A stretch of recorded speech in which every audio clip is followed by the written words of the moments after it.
Yeah. So what you're touching on is sort of the three trajectories businesses can have, Yes, right? that There's was only three endings for business, right. right? So one of them is sort of a dated model, like you pass it on to your kids. And if you close your eyes and think about it, in your heart of hearts, are your kids going to take on your family business and carry this forward to the next generation? Right. Almost all of us are going to say no, right? And do Even they if we do think that's they the idea. the thing is I gotta make a point on that because as a sports guy, there's a lot of that. There's a lot of nepotism. The question too is, do they actually appreciate it? I remember actually having a client who was in high school, and this is when I was recruiting kids to go to college. And the kid, when it came to actually his future and going to school and just go wanting to do something in the future, his whole mindset was, I'm just gonna run my dad's company. Never really venturing out, never. And do they actually? So I bring that up because when you give it off to someone that's a family member, you got to be very careful with that because this isn't a big deal to them. This is just normal. This is just the way they pay bills, and it's not something that they necessarily are as passionate about as maybe a client or someone that's on the outside looking in. Yeah.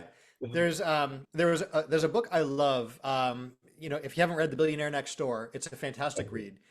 But one of the pieces I love in that is, you know, the research that was done from the Atlantic Foundation. They went sought out the advice of some of these multi-generational foundations, like Right. the Ford Family Foundation, the Rockefeller Okay. Foundation, and Yeah. all of these. Yeah.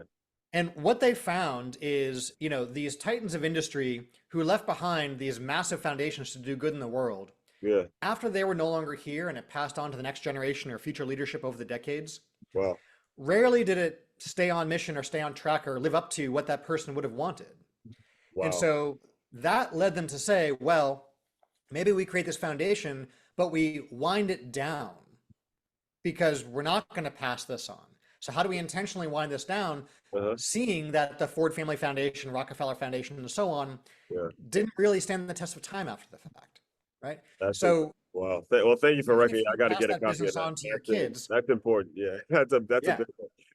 or the kids are assuming they'll just take over this business, well, are Right. they looking at it as a cushy job or are they actually looking at running this thing as a business, Very right? true. Right. So that's one of the ways it can go. Passing on to the kids, it rarely ever happens. Even if you think it might, it rarely goes well. It does happen, but it's the rare outlier, Hmm. right?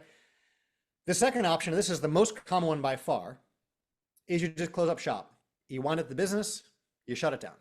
Yeah. That is where almost all of the businesses go. Yeah. And that's the hard And part, man. I've seen it that too much, too often.